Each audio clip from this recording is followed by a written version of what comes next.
já passamos por inúmeras crises, não é isso? Passamos por crises políticas, por crises econômicas, por crises de crédito. Só que, recentemente, nós passamos por uma crise sobre a qual nós não tínhamos um antídoto.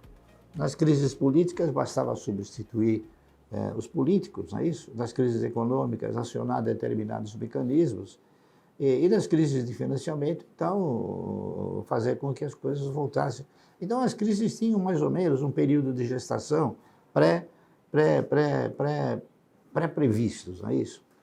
A crise que se abateu sobre o mundo inteiro e também sobre o Brasil, é claro, que foi essa crise de pandemia, nós não tínhamos esse antídoto. Então, foi necessário se debater muito, se pesquisar muito, né? E, consequentemente, como todas as crises abrem perspectivas de pressões fortes sobre o mercado, essa também não foi diferente. E acabou resultando, né, em excelentes oportunidades de investimento. O governo foi progressivamente reduzindo as taxas de juros. E essa redução de taxas de juros resultou em que aqueles que estavam acostumados a aplicar na renda fixa acabaram fugindo da renda fixa e vindo para o mercado de ações, interpretando que talvez o mercado, através de fluxos especulativos, pudesse traduzir em resultados eficientes.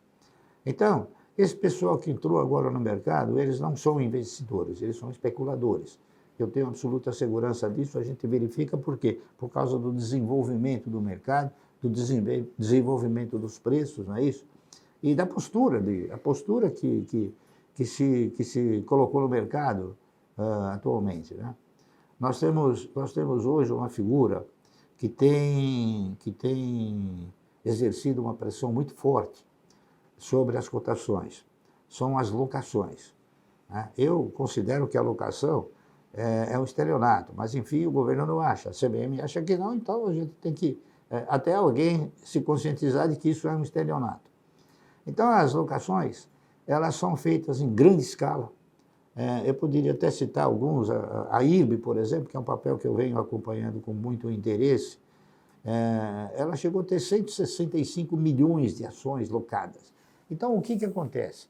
O cidadão loca uma ação, tá certo? E ele vem com esse pacote de ações no mercado. Ele acaba gerando o quê? Ele acaba gerando uma pressão, tá certo? E essa pressão faz o quê? Ocasiona uma diferença de preço para baixo. O preço diminui. Aí o que ele faz? Eu vou dar um exemplo prático. Ele alugou por aí ele leva o papel até 60, 70 centavos. Quando chegou a 60, 70 centavos, ele recolhe e devolve. Essa operação, uma especulação desenfreada e que conduz o preço a uma situação de inadequada, né? Um preço não se forma com fatores naturais.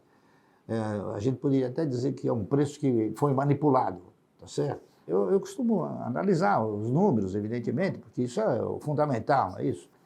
A Cielo, ela chegou a ser uma empresa que teve o seu preço, né, a 24 e alguma coisa, eu não me recordo exatamente.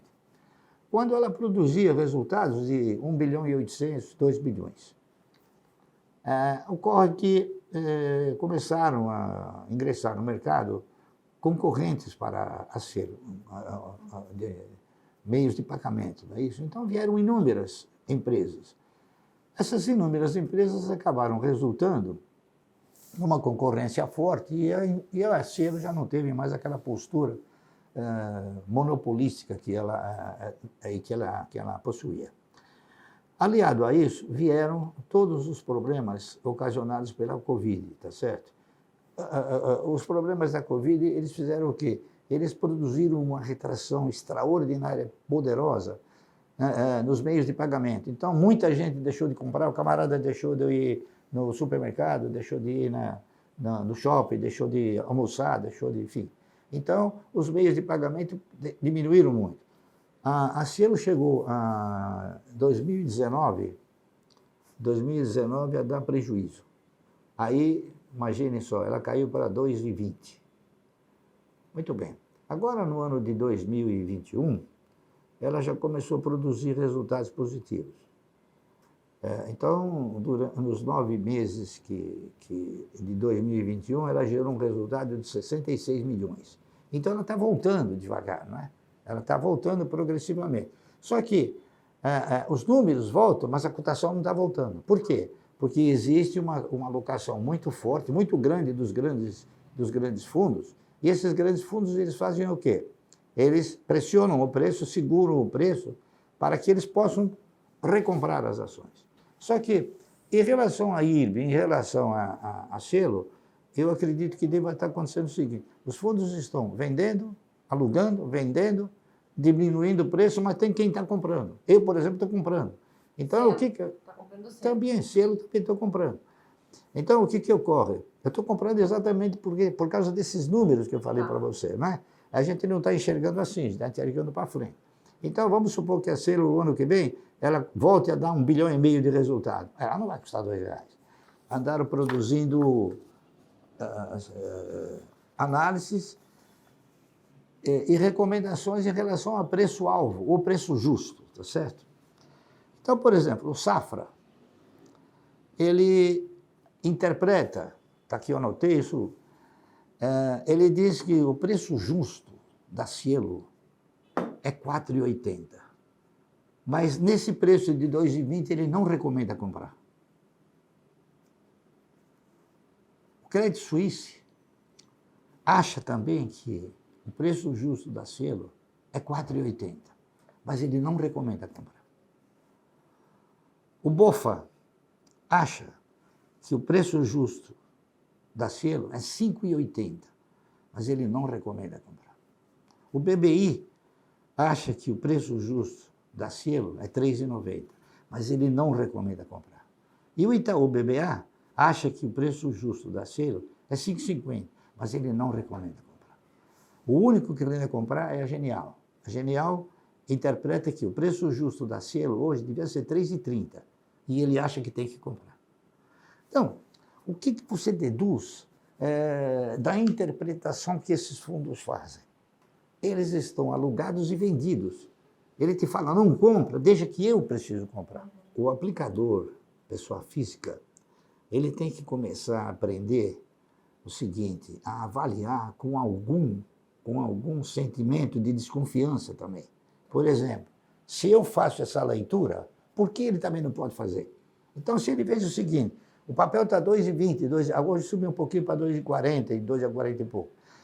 Se ele está vendo isso e está notando que essas casas de análise, que são a expressão mais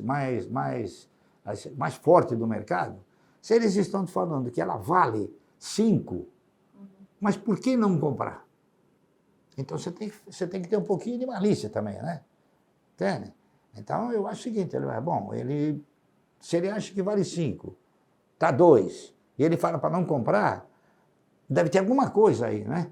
Porque ele deveria falar, não, a 2 e pouco vocês podem comprar, que é um bom negócio.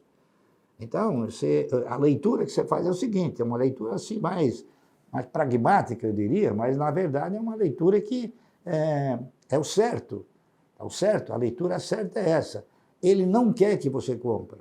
Por quê? Porque eles estão com os papéis locados e vendidos. Então, eles querem o quê?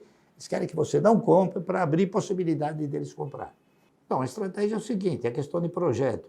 A IRB ela teve um período de muito má gestão. E foi contratado um economista muito bom, muito competente, e da linha de seguros, né? Especializado em seguros, que foi o Antônio Cássio, que hoje, inclusive, ele é presidente do conselho. E ele rearranjou todos os fatores da IRB, né? Rearranjou toda a contabilidade, e acabou tendo que chamar uma subscrição para poder tampar o buraco que foi criado por aquela má gestão. Foi feita essa subscrição, teve êxito total, essa subscrição foi a 6,93, 693, e agora o papel está de novo dentro dos trilhos, né, para voltar a prosperar, está entendendo? A IRB ela não é uma seguradora, ela é uma resseguradora, não é isso? Então, o que acontece? Todas as companhias de seguro, elas obtêm os seus prêmios e uma parte é passada para a IRB, está correto? Então ela tem o custo operacional, o custo operacional dela é muito menor, porque ela não tem que captar, ela já tem o produto. Então, em vista disso, a sensação que eu tenho é que ela logo, logo, por quê? Porque esse mundaréu de sinistros que nós tivemos com a pandemia vai terminar, pelo menos está terminando. Então, eu acho que isso daí vai poder ressurgir novamente os resultados positivos, tá certo? O problema de governança acabou, não há mais. O problema de má gestão também não existe mais. Então, o simples fato de não haver uma má gestão, nós interpretamos já que a IRB tem assegurado, né, um futuro brilhante pela frente. Eu não tenho dúvida nenhuma que ela vai voltar a registrar lucros, não é isso? A nossa visão, ela não é uma visão de momentânea. A nossa visão é uma visão mais de longo prazo, de médio e longo prazo. Então, nós não estamos olhando a IRB assim, nós estamos olhando a IRB um pouco mais para frente. O brasileiro, ele é um agiota, por excelência, né? Porque ele foi seduzido, conduzido para ser sempre um emprestador de dinheiro. E é o que ele sempre fez em relação à caderneta de poupança. Agora que os percentuais de remuneração caíram, as taxas de juros, é claro, então ele veio para um mercado que talvez ele pudesse tirar algum partido. Mas foi isso que deu uma acelerada no mercado entre março e mais ou menos até setembro. O brasileiro que investir nunca vai perder, tá certo? Aquele que especula, esse sim vai perder. Aliás, sempre perderam, né? Eu não conheço nenhum especulador que chegou e falou, não, eu ganhei na Bolsa, tá entendendo? A consequência de quem especula no mercado de valores como o nosso, é trágica. Pode acreditar que é trágica. Elas nos oferecem oportunidade, tá certo? Porque eu não sei se eu já disse isso aí a você, mas no nosso país, a definição de mercado, que é mercado de risco, ela não deve ser encarada nesse critério, com essa definição. Aqui nós temos risco. Você vê, o Banco do Brasil, até questão de um mês atrás, eu fiz um quadro comparativo das ações e da perspectiva de resultado, enfim, e da oportunidade de se comprar ações dos 4 bancos. Banco do Brasil, Itaú, Bradesco e Santander. Imagine você, o Banco do Brasil, até a semana passada, porque ele soltou um balanço agora e eu preciso ver qual é o novo valor de patrimônio. Mas até a semana passada, o Banco do Brasil, o valor patrimonial dela era R$ 50,20. Sabe qual é o preço de ação dela? R$ 29. Então, quer dizer, você está comprando uma estrutura pela metade do preço. Então, você não tem risco. Eu tenho o Banco do Brasil, Banco Santander, Klabin, Suzano, tá entendendo? Semig. Essas são as mais antigas. Eu acho que existem 2 projetos aí no mercado que ainda não se completaram. Um deles é o da Cosan. Eu acho que a Cosan ela ajustou uma série de projetos aí e hoje ela tem, eu não me lembro quantas são as usinas, né, de álcool que ela possui. Ela tem também terminal sucro-alcooleiro no Porto de Santos. Ela comprou também a América Latina Logística, que se transformou numa empresa chamada Rumo. Se a memória não me trair, eles têm 2.000 e poucas locomotivas e mais de 20.000 vagões, né? E tem também agora a parceria que eles fizeram com a Shell, não é isso? Então, eu acho que a verticalização está perfeita. É só esperar um pouquinho as coisas surgirem e os resultados sair, entendeu?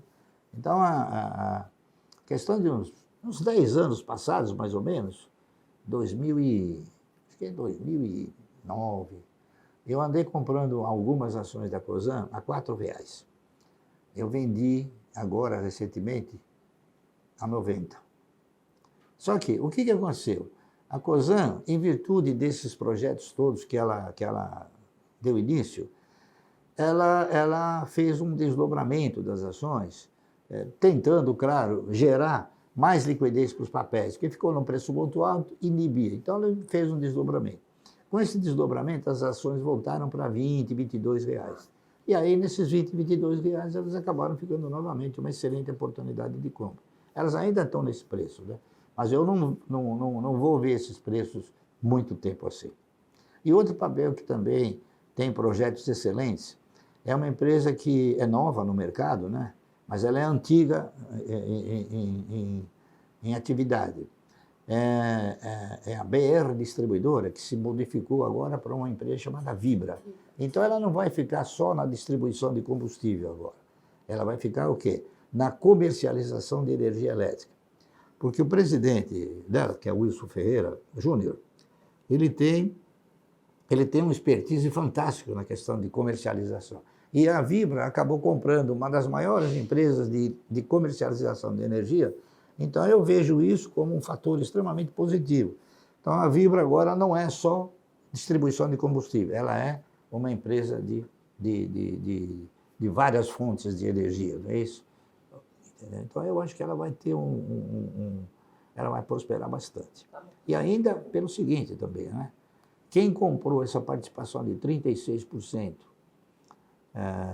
da Petrobras, na BR, pagou 26%. Tá certo? E esse pessoal não é ingênuo, né? Esse pessoal comprou porque sabe que vale, né? É que o mercado, através do quê? Através das locações, eles pressionaram. Entende? Mas vai chegar uma hora que esse pessoal que comprou e alugou, eles vão ter que recomprar. A especulação, o governo vai ter dinheiro para pagar os miseráveis, não é isso? Para exercitar a sua política de populismo. Tá entendendo? Você veja quão difícil está sendo para o governo arrumar dinheiro para entrar. Aqui ele tem isso. Você já imaginou? O direcionamento que eu fiz para as autoridades foi exatamente isso. Tributar a especulação, está entendendo? E, ao mesmo tempo, aumentar a retenção do imposto de renda na fonte de 0,05% para 10%. Isso vai inibir o quê? Vai inibir o cidadão vender, porque é só na venda que ele teria essa antecipação de imposto. Com isso, você já imaginou o que poderia arrecadar? A Bolsa anunciou agora, eu tenho até isso daí, o valor médio de negociações na Bolsa no mês de outubro, foi 36 bilhões por dia. Coloca isso daí, divide por 2, dá 18 milhões, né? Põe 10% em cima de 18 milhões. Quanto dá? 1 bilhão e 800 por dia de arrecadação. Quase 2 bilhões. Então, é isso aí que o governo podia arrecadar, e não arrecada. Estou entendendo? Então, tributar a especulação seria um caminho que, politicamente, ele poderia ganhar muitos votos, né? Principalmente dos empresários, né? E daqueles que, eventualmente, gostariam de investir no Brasil, né?